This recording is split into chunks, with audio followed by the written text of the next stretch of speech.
नमस्कार बच्चों, फिर से एक बार सेतु अभ्यास में सभी छात्रों का स्वागत। पिछली दशक में हमने ऑनलाइन अध्यापन में अव्यय और उसके प्रकारों की जानकारी हासिल की थी। आज वही फिर से 28 और 29 दोनों का एक ही है और 30वें दिन हमने सेतु अभ्यास की घटक कसौटी छुड़ाई थी। फिर से एक बार देखते हैं। लड़की आज नहीं आई, लड़का आज नहीं आया, लड़के आज नहीं आए। ये जो तीन वाक्य है बच्चों,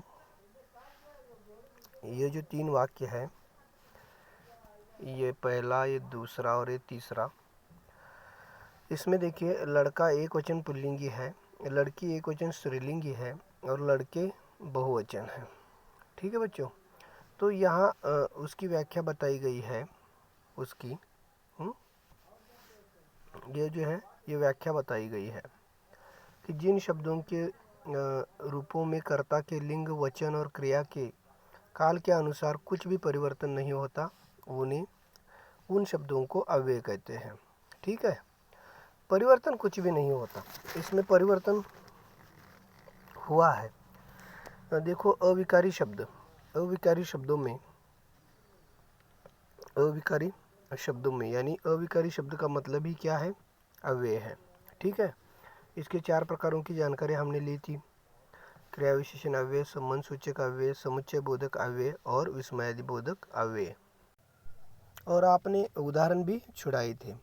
एक फिर से उदाहरण लेता हूँ। जैसे घोड़ा तेज दौड़ता है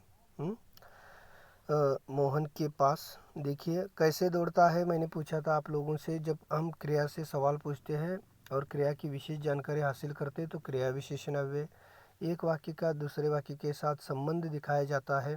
जैसे दूसरे, मोहन का घर मंदिर के पास है। ठीक है, संबंध सूचक। इसमें मैंने और एक ट्रिक बताई थी आपको कि यहाँ कौन, का, की, के, इसमें से कोई कारक आ जाता है। ठीक है, इसके आगे समुच्चय बोधक, दो शब्दों या दो वाक्यों को जोड़ने वाला। जैसे और से जोड़ते हैं हम, किंतु से जोड़ते हैं, परंतु से जोड़ते हैं, है ना, इसलिए से जोड़ते हैं। ये हमने पढ़ा है, फिर भी एक बार आवृत्ति ले रहा हूँ। और चौथा जो है वो विस्मयादि बोधक अव्यय। इसमें मैंने बताया था कि जो हमारे मन के भाव होते हैं, दुख होता है, आनंद होता है, भय लगता है, डर लगता है, घृणा होती है, ये शब्द जो दर्शाते हैं अविकारी शब्द, उन्हें हम विस्मयादि बोधक अव्यय कहते हैं। फिर से एक बार, फिर हमने घटक कसौटी छुड़ाई थी। अब इसके आगे जो है बच्चों, ये बहुत आसान है। आप लोगों को क्या करना है, मैं थोड़ा जल्दी में लेता हूँ, आप PDF निकाल कर ये देख सकते हैं। आपको क्या करना है, ये परिच्छेद पढ़ना है। देखिए फिर से एक बार बता दें, ये जो परिच्छेद है ये सिर्फ आपको पढ़ना है। कैसे पढ़ना है? एक उचित लय के साथ पढ़ना है। मैंने आपको कैसे पढ़ना है इसके बारे में भी जानकारी बताई थी। ये परिच्छेद पढ़िए। दिन 31 है, 31 के ये परिच्छेद पढ़ने के बाद आप लोगों को क्या करना है, अब देखो स्वतंत्रता दिवस आ रहा है। हार्दिक बधाई देते हुए आपको एक पत्र लिखना है। आपको लिखना है, आपको भी लिखना है। यहाँ नहीं कहा गया है लेकिन आपको लिखना है। अब आपको क्या करना है, अब आपको यह परिच्छेद पढ़कर, देखो बच्चों बार बार कृतियाँ ही आई है। हमने प्रश्न कैसे बनाने हैं इसके बारे में यह गद्य आकलन हमें पढ़ना है। ठीक है, तो सबसे महत्वपूर्ण बात क्या है बच्चों, तो पहले इस गद्य को समझ लो, इसे बार बार पढ़ लो, 2 बार 3 बार पढ़ लो। उसके बाद शहर क्यों परेशान हो उठा, इसकी जानकारी इसमें है। ये जो 5 के 5 सवाल है, इसके जवाब आप खुद को लिखने हैं। देखिए इस सेतु अभ्यास में बहुत सारी कृतियाँ आपने छुड़ाई है, वो इसी उसी ही प्रकार है, लेकिन इसका स्तर थोड़ा सा बड़ा है। थोडंसं शोधून लिहायचं आहे तुम्हाला। भले मी आज अभ्यास कमी देतो तुम्हाला, पण ह्यो परिच्छेद वाचा, कारण असेच परिच्छेद तुम्हाला 9वीला आहेत, 10वीला आहेत। म्हणजे जवळजवळ 3 वर्ष आपल्याला कृतियाँ सोडवायच्या आहेत। ठीक है, और जब आप ये छुड़ाते हो ना, तो छुड़ाने के बाद आपको बहियों में लिखना है। फिर से एक बार लिख रहा हूँ, आपको लिखना है ये। आपको क्या करना है, लिखना है। उसके बाद अब 15 अगस्त आ गया है, आप लोगों को क्या करना है,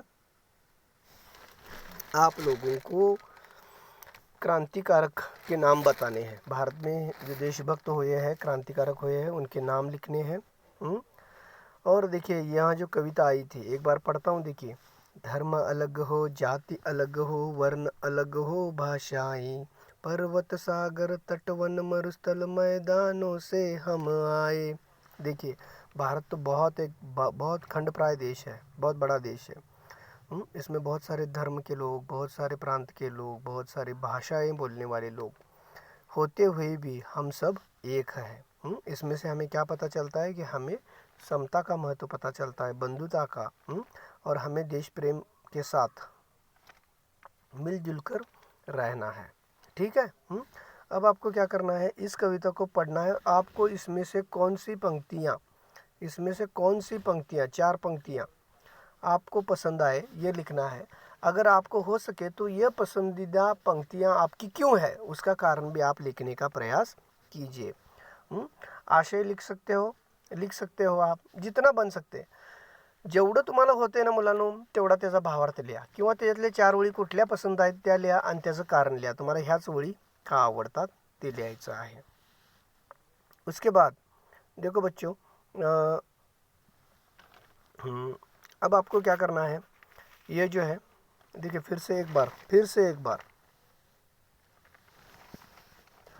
मुझे प्रश्न पूछने के लिए कहा गया है, लेकिन यहाँ प्रश्न दिए गए हैं।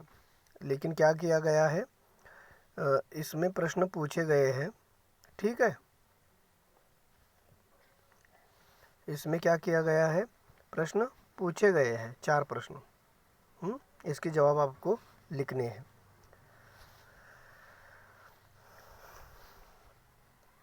इसके आगे देखो, श्रवण कौशल की विधियां हैं। स्वर वाचन यानी कि जोर के साथ, कहानी वाचन, भाषण विधि, ये जो 3 है, कविता वाचन, गद्य परिच्छेद वाचन, वीडियो क्लिप, ये देखो, ये सारे इससे सुनकर हम जानकारी हासिल कर सकते हैं। ग्रामोफोन से अब वो नहीं रहा, रेडियो भी अब कालवश होता जा रहा है। दूरदर्शन है, चलचित्र है, फिर उसके बाद टेप रिकॉर्डर है, कंप्यूटर है। ठीक है, इससे हम जानकारी हासिल कर सकते हैं। ये सारे के सारे साधन श्रवण कौशल्य के साधन हैं। देखिए, वन राष्ट्र की संपत्ति है। महाराष्ट्र में अलग अलग प्रकार के वन हैं, उनमें छोटे बड़े वृक्ष होते हैं। उन वृक्षों के नाम है, साग की लकड़ी मजबूत होती है, आम को राज्य वृक्ष माना जाता है। वनों में बाघ, शेर, हाथी, हिरन, लोमड़ी, खरगोश आदि प्राणी होते हैं। शेर जंगल का राजा माना जाता है। ठीक है। तो अब इसके जवाब आपको लिखने हैं और एक वाक्य में उत्तर लिखना है। ये पूरा करना आहे, हे लिहायचं आहे आणि तुम्ही काय करायचं आहे, वहीमध्ये त्याचं उत्तर सोडवायचं आहे। ठीक आहे। अशाच प्रकारे आहे, त्याच्या खालचं काय सोडू नका तुम्ही। अब देखो, समता नगर में यहाँ क्या किया गया है, एक वृत्तांत दिया गया है, दिव्यांग दिवस मनाया गया है। मुलांना वृत्तांत कसं लिहायचं असते त्याचं एक उदाहरण आहे। तुम्ही काय करू नका, फक्त हे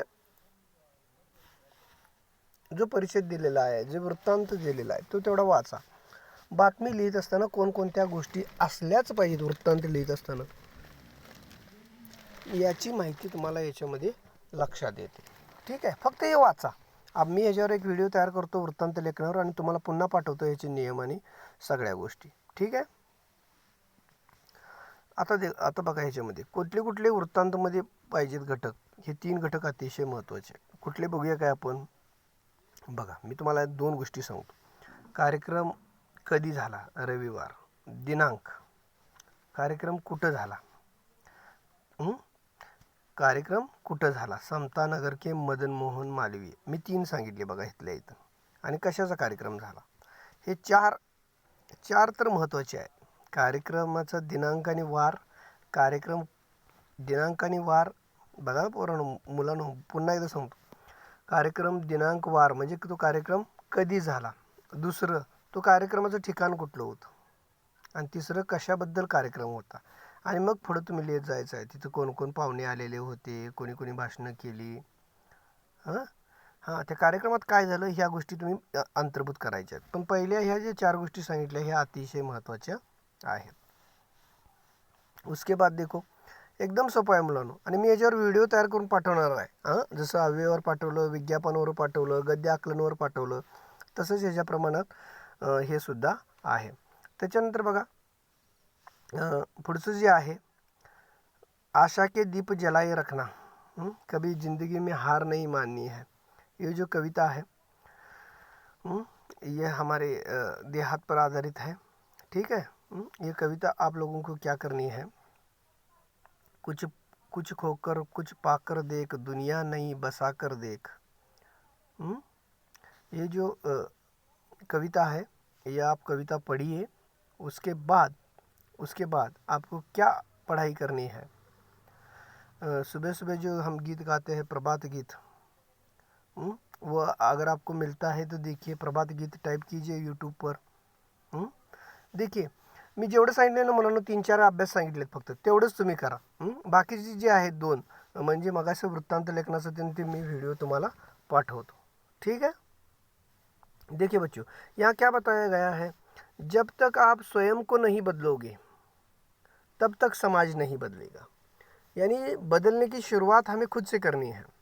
जोपर्यंत तुम्ही बदलणार नाही तोपर्यंत समाज बदलणार नाही. आणि कधीही निराश व्हायचं नाही, कारण समाजामध्ये जगत असताना यश अपयश, मान अपमान ह्या सगळ्या गोष्टी होत असतात. बरोबर आहे काय.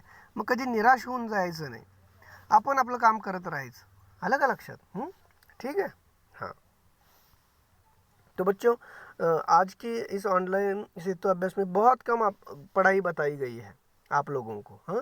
एक 3 कृतियाँ सांगितलेल्या आहेत आणि तुम्हाला तेवढाच अभ्यास सांगितलेला आहे. 3 कृतियाँ आणि त्याच्यावरची प्रश्नोत्तर.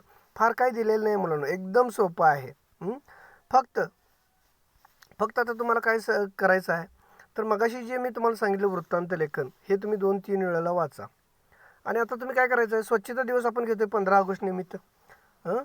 15 ऑगस्ट निमित्त तुमच्या गावामध्ये स्वच्छता दिवस साजरा केला गेला. कशा पद्धतीने साजरा केला, कुठं साजरा केला, किती तारखेला साजरा केला, ह्याच्यावर एक 7-8 ओळी लिहिता येतात काय बघा. आणि हे बघून, हे जसं वृत्तांत लेखन केलेलं आहे हे बघून त्या पद्धतीने तुम्हाला वृत्तांत लेखन करता येते काय बघा. थोडासा अभ्यास वाढवलेला आहे, एवढं तुम्ही करू शकता.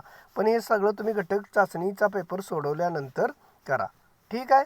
सगळ्या विषयाचे अभ्यास असतात. तुमचा मला मेसेज आला जास्त अभ्यास व्हायला म्हणून मी माझाच विषयाचं सोपं आहे आपलं हिंदीचं, काहीच अवघड नाही. ठीक है मुलांनो. तो आज के लिए सिर्फ इतना ही. आज के लिए हम यहीं पर रुकते हैं. धन्यवाद.